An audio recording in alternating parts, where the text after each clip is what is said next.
Our pump station is all the way up there at the top of the hill. There's our suction line going down, and there's our new check valve.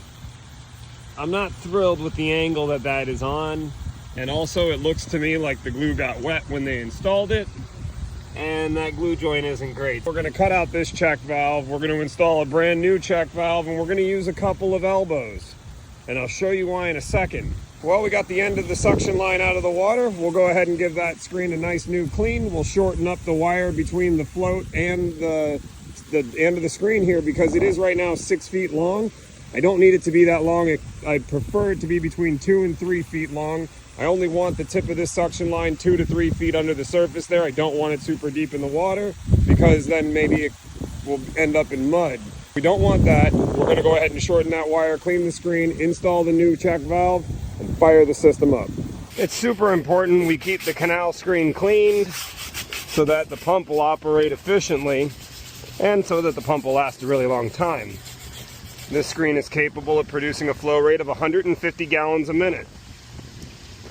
All right, this is pretty much clean. We'll go ahead and rinse it out and then send it back out with a new check valve on it. But before I can do that, I gotta cut the line one more time, which means I gotta bring it uphill. It's easier to pull this slimy thing than it is to push it. There we go. Now we can cut the tip off, get our new check valve installed like so, and then we'll put our elbows at the top there. All right, we've shortened our cable and we've installed the new check valve. Before I go and cut the old check valve off and install some elbows to make this work, I'm going to pressure test the line just one more time. With the other end of this check valve open, I'll be able to see if this one was failing. I suspect it was. Let's go put some water into the system and see what we see. We'll go ahead and get the hose connected, open it up, open this side up.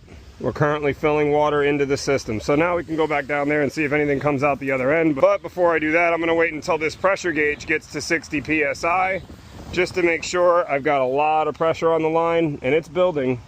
We're getting up to past 40, 50, and now we're at 60 PSI. We'll go ahead and walk back down to the lake and see if there's anything leaking out of the check valve on this end. Well, there's the drip, drop, drip, drop. That's a problem. There shouldn't be any water coming out of this side whatsoever.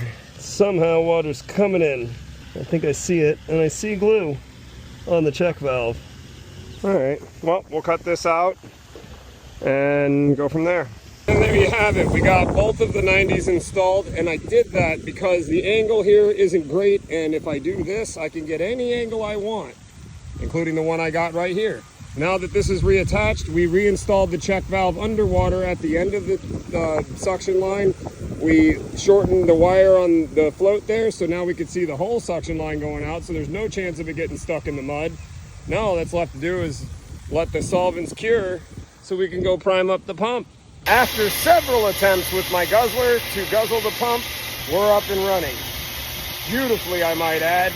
There is about a 10-foot elevation here to pull the water from that lake. I was having a bit of trouble with my guzzler to get the water to this pump.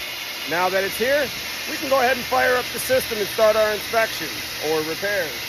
I forgot why I was here. Been dealing with this pump situation this whole time.